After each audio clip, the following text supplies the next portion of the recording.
2024, le parquet a opportunément soutenu, sans sourciller, que les 300 recrues de Kaléa, les 500 recrues de Pivi, les 163 occultistes de Gono font partie des auteurs des massacres perpétrés le 28 septembre 2009 au stade de Conakry. Mais Monsieur le Président, Messieurs les assesseurs, honorables membres du parquet, où sont les recrues de Kaléa? Où est-ce qu'ils sont? J'ai tellement envie de les connaître et d'en voir un que je suis obligé de vous interpeller. Où sont-ils? Pourquoi vous avez laissé toutes ces personnes échapper à votre grande et légendaire vigilance? Ou peut-être, devrais-je dire, que vous ne les avez même pas cherchés. Vous n'avez même pas eu l'intention de les chercher, parce que si vous aviez eu un tant soit peu envie de les chercher, ce sont des Guinéens. Même si c'est un morceau de recrue, vous auriez pu en présenter. Est-il possible, Monsieur le Président, Messieurs les assesseurs, d'accuser un individu que vous ne pouvez même pas décrire, parce que vous n'en avez pas décrit, parce que vous ne les avez jamais vus. Et ceux qui prétendent, dans leur déclaration, les avoir vus, doivent avoir une science infuse, parce qu'on ne peut pas reconnaître quelqu'un qu'on n'avait jamais vu. Si je n'étais pas venu à Conakry, je ne vous aurais jamais vu, et je ne vous aurais jamais reconnu dans une foule même de 10 personnes. Monsieur le Président, Monsieur le Juge, 199 personnes, 913 personnes, 300 de Kaléa, 500 de Pivi, 163 de Gono Sangaré, et toujours rien. Sous d'autres cieux, j'aurais dit que le parquet est complaisant. Si, comme vous l'affirmez, les recrues de Kaléa sont les agresseurs, les autres agresseurs, où sont donc la partie des agresseurs que vous n'avez pas encore désignée? Une photo, une simple image aurait suffi à éclairer le peuple de Guinée, mais non, vous en parlez sans cesse, sans nous les représenter. Je dirais, Monsieur le Président, Messieurs les assesseurs, que le parquet fait du symbolisme. Monsieur le procureur et les substituts, reconnaître dans une procédure pénale que l'on est dans l'incapacité de prouver ce qui n'existe pas n'est pas une faiblesse. Bien au contraire, c'est dire le droit, sans parti pris. Admettre que vos accusations sont cousues de fil blanc et ne tiennent pas devant un raisonnement logique est une posture honorable, car la loi commande d'agir dans l'intérêt bien compris de la société que vous défendez, et non pas parce qu'il y a parmi les accusés une personne dénommée Moussa Dadis Camara, qui a eu le tort d'être président en 2009. Le sable a beau être fin et joli, on ne saura jamais le confondre au couscous. Monsieur le Président, Messieurs les assesseurs, je me suis laissé dire que c'est au cours du procès que le parquet a commencé à chercher les preuves des infractions, notamment en adressant des correspondances à des institutions afin de les verser au débat. Avec tout le respect que je dois à votre parquet, ceci me semble non seulement déloyal, mais encore bien curieux, parce que je suis fondé à dire que vous avez déclenché des poursuites sans preuve ce qui est caractéristique d'un abus de position et rend suspect les preuves collectées. De toute évidence, les preuves opposées au capitaine Dadis Camara se résument à 3 choses.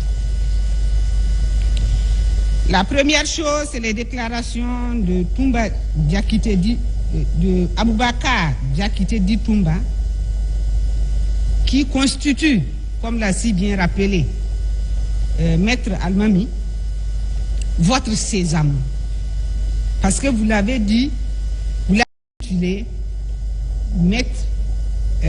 les déclarations de Toumba sont un sésame dans lequel le parquet va puiser. Monsieur le Président, Messieurs les assesseurs, si tout un parquet, à défaut de preuves, prend la déclaration d'un accusé pour en faire un sésame, j'ai bien peur que ce sésame-là ne soit pas mangeable. Le caractère étrange des relations entre les personnes,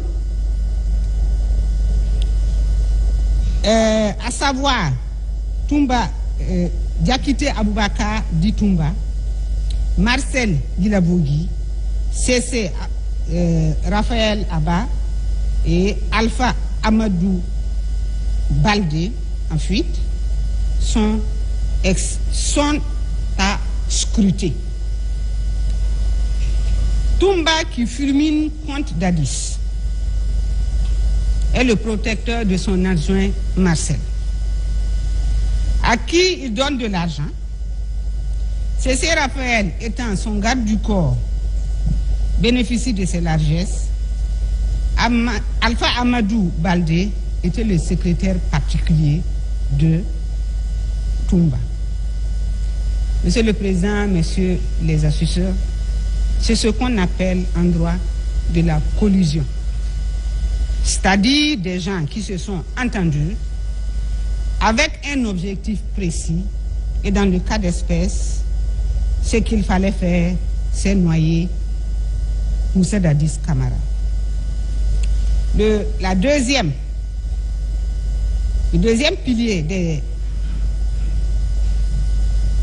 des éléments opposés à Moussa Dadis Camara, c'est les déclarations de Mamadou Conté, Madame Yaï Fatou Bari, Madame Fatmata Bari, Monsieur Oumar Diallo, Madame Salematou Bari et Monsieur Abdoulaye Ba, 3, sur l'existence du recrutement de Kaléa pour l'année 2009. Monsieur le Président, Messieurs les assesseurs, en quoi le recrutement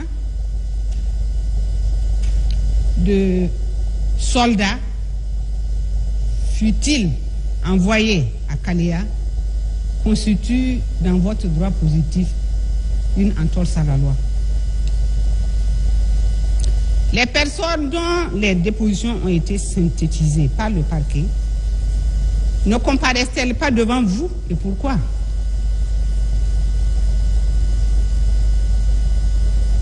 Ces personnes n'ont-elles pas fait devant votre juridiction montre d'une haine sans commune mesure envers le capitaine Moussa Dadis Camara parce qu'il ne leur a pas donné indûment les grands postes de l'armée, de l'argent, des véhicules pour les uns et pour Aboubakar Sidiki Diakité d'avoir à son détriment laissé s'établir une garde parallèle.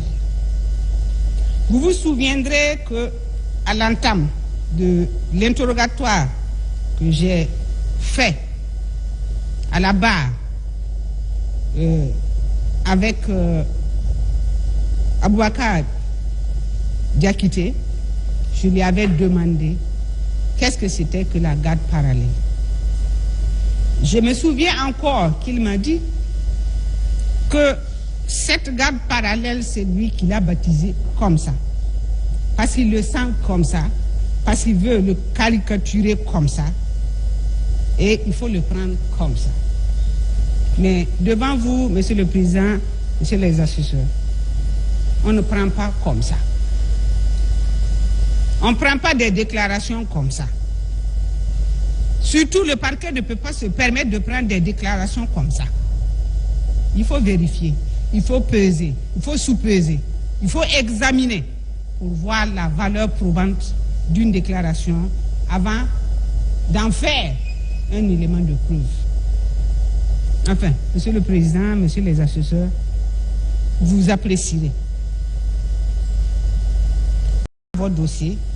Il a été formellement révélé et établi que le 28 septembre 2009, le capitaine Moussa Dadis Camara n'a donné aucun ordre à l'un quelconque des auteurs principaux, ci-dessus cités.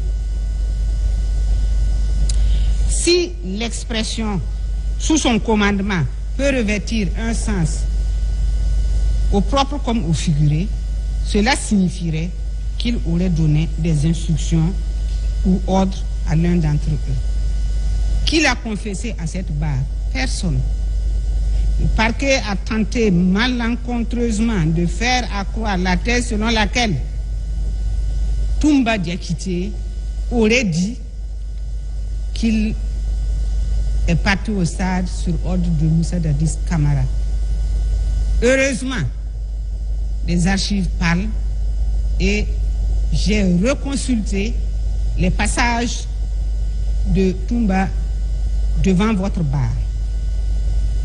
Si, à Dakar, il a semblé le dire, devant votre barre, il a dit qu'il est parti chercher le président. Monsieur le Président, Monsieur les assesseurs, on ne peut pas chercher quelqu'un qu'on a mis sous cloche. Parce que c'est lui qui nous l'a dit. Il a demandé à Mohamed Condé de garder le président bien en place et de ne lui permettre de faire aucun mouvement. Monsieur le Président, comment alors, dans ces circonstances de temps et de lieu, le président a pu donner un ordre à quelqu'un qui n'a pas vu? Parce que le 28 septembre, la seule personne qui lui a été donnée de voir, c'est Aboubakar Diakité Ditoum, qui vous dit, il ne m'a pas donné d'ordre. Il ne m'a pas donné d'ordre. Qui vous a dit dans cette salle, depuis le début des interrogatoires, qu'il a reçu une instruction du président Dadis pour aller au stade? Personne à ce que je sache. Aucun des présumés auteurs ne l'a soutenu, n'y a persisté et a signé. La judiciarisation par le parquet des propos de Aboubakar Sidiki Diakité, tenus sur une radio étrangère faisant passer le président Moussa Dadis Camara de témoin en 2013 à inculpé en 2015 par la seule volonté du parquet,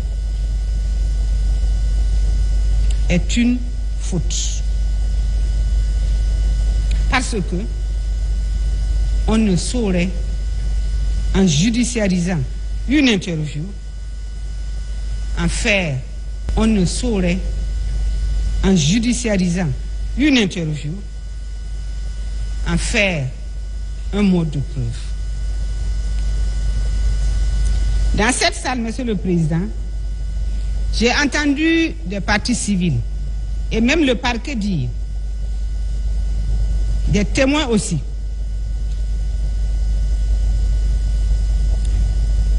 le capitaine Moussa Dadis Camara était le président de la République, chef des armées. Au moment des faits, il doit être déclaré responsable de ce qui s'est passé le 28 septembre 2009. C'est ahurissant. De la part de professionnels du droit. Pour les autres, je peux déplorer le manque de culture juridique ainsi que la méconnaissance des textes de loi. Mais pour qu'un avocat dise que la responsabilité de Moussa Dadis Camara repose sur le fait qu'il était le président et qu'il était le commandant en chef des forces armées. Monsieur le Président, Monsieur les assesseurs, ça dépasse mon entendement. C'est une vue de l'esprit qu'il faut balayer. Et j'insiste, Monsieur le Président, car cette vue d'esprit, elle est porteuse de grands dangers pour la République de Guinée.